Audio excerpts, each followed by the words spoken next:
সচিবালয়ের অগ্নিকাণ্ডের ঘটনায় আরও বিস্তারিত জানতে চাই সহকর্মী সাব্বির আহমেদ আমাদের সাথে সরাসরি যুক্ত আছেন। সাব্বির, অগ্নিকাণ্ডের পর ক্ষয়ক্ষতির পরিমাণ সম্পর্কে আপনার কাছে কোনো ধারণা আছে কিনা, এবং সচিবালয় যদিও সুরক্ষিত এলাকা তারপরও বর্তমানে নিরাপত্তা ব্যবস্থা সম্পর্কে জানাবেন।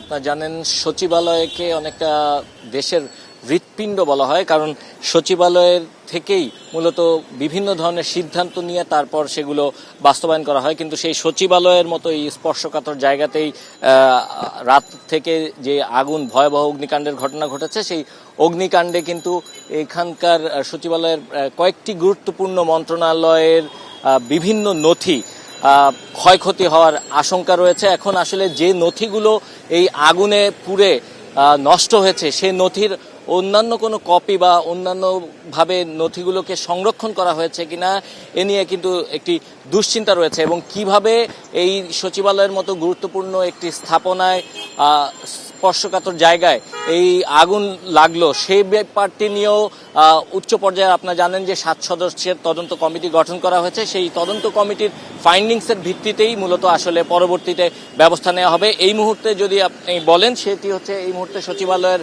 সামনে অ্যান্টিব্যাকটেরিয়াল অ্যাডিটিভ যুক্ত সেরা ওয়াটার ট্যাঙ্ক বিশুদ্ধ পানিতে ব্যাকটেরিয়া জন্মাতে দেয় না, এবং আশপাশের যেই জায়গাগুলো রয়েছে সেখানে নিরাপত্তা ব্যবস্থা জোরদার করা হয়েছে, এবং এখানে সচিবালয়ে প্রবেশে কিছুটা নিয়ন্ত্রণ আরোপ করা হয়েছে।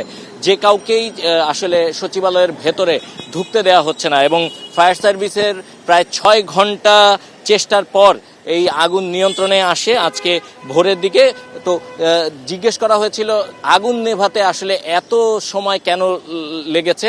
সেক্ষেত্রে স্বরাষ্ট্র উপদেষ্টা লেফটেন্যান্ট জেনারেল জাহাঙ্গীর আলম অবসরপ্রাপ্ত, তিনি গণমাধ্যম কর্মীদের জানিয়েছেন আসলে ফায়ার সার্ভিস তাদের স্বাভাবিক নিয়ম অনুযায়ী কাজ করেছে, আগুন ছড়িয়ে পড়েছে এবং স্বাভাবিক সময়েই লেগেছে, এতে কোনো দীর্ঘসূত্রিতা বা দীর্ঘ সময় আসলে লাগেনি।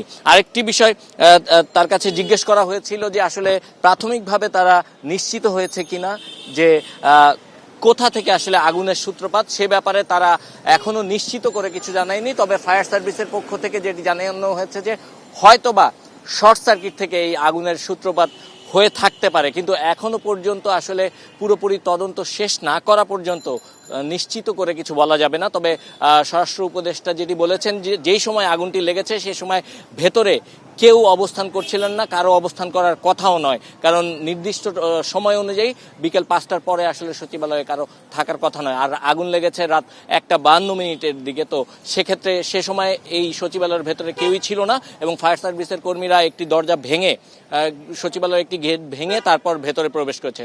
তো এ কারণেই আসলে নিশ্চিত না হয়ে তারা বলতে চাচ্ছেন না যে কোথা থেকে আসলে আগুনের সূত্রপাত।